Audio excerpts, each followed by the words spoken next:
versus buying. Which one's better? Well, that's all subjective, right? There might be people that have an opinion about leasing that they may say, why rent a car when I can own a car? You may have some people that say, why own something that depreciates in value when I can lease something for less money? Why not lease when I can get more for less? All right? Leasing has become a bigger trend. There are certain areas, there's certain metro areas where leasing is by far more popular, and there's other areas that haven't really bought into it yet. There are some products, okay, and some manufacturers that depend a lot more on leasing, and then there's others that don't depend on it so much.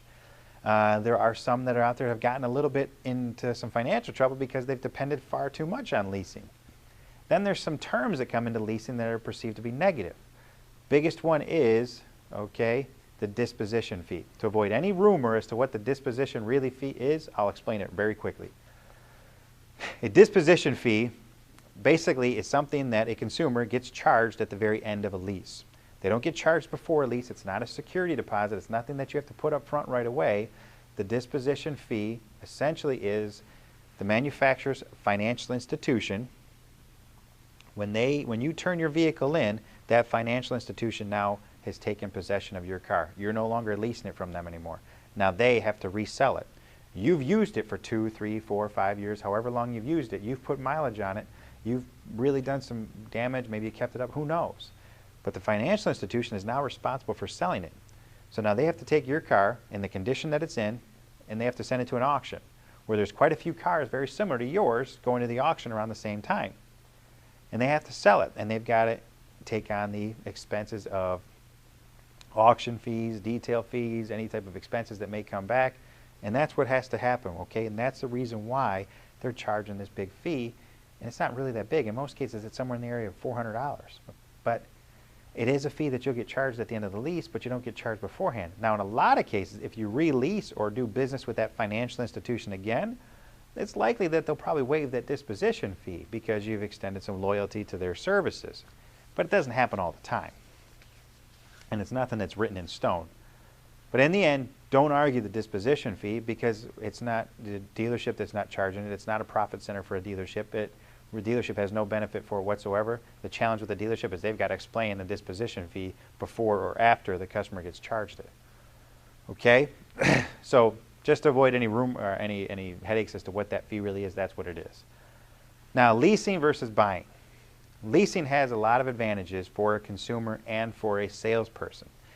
If you lease a vehicle, you've only committed yourself to that term.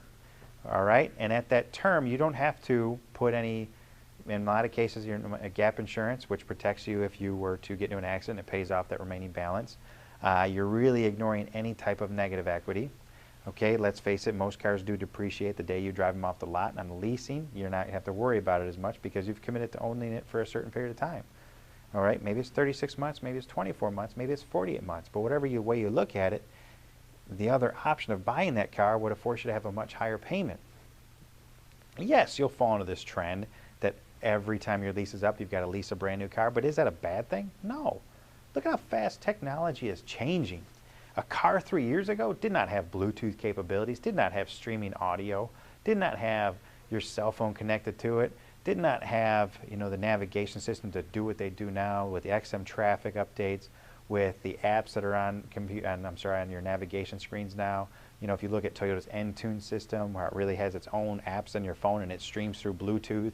Now you've got Pandora radio coming on a lot of these cars.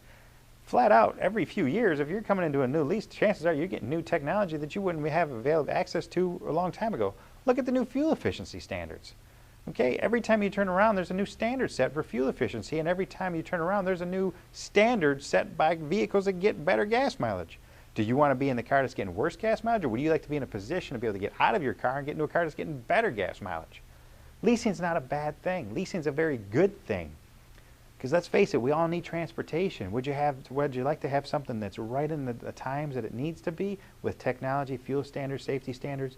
Every time you turn around, someone is setting a new standard for manufacturers to keep up with. So I would personally, myself, rather be in a position that I can get these new features and this new technology every couple years so I'm not so far behind the times trying to play catch up. But that's me. Now, there are owners out there that really don't care about this new technology. They just want to buy a car, they want to drive it, and they want to use it, and they don't want any responsibility. This is my car. I don't have to worry about it. I can do what I need to do with it, and I'm going to drive it till it, till the wheels fall off. Great. Plenty of great products that are out there. Just buy a warranty. Okay? So leasing versus buying, it's got definite advantages to it, and it's got some disadvantages to it. But don't be afraid to present the options, because the options are very attractive. And if you look at the options that a leasing can offer you, they're very rewarding for most customers. But just some customers may not be receptive to it, and it's okay. But if they're open to it, you've got to be in a position where you can explain the advantages to leasing. If you have any questions on leasing, please leave some comments below, and I'll be happy to answer them. Thank you.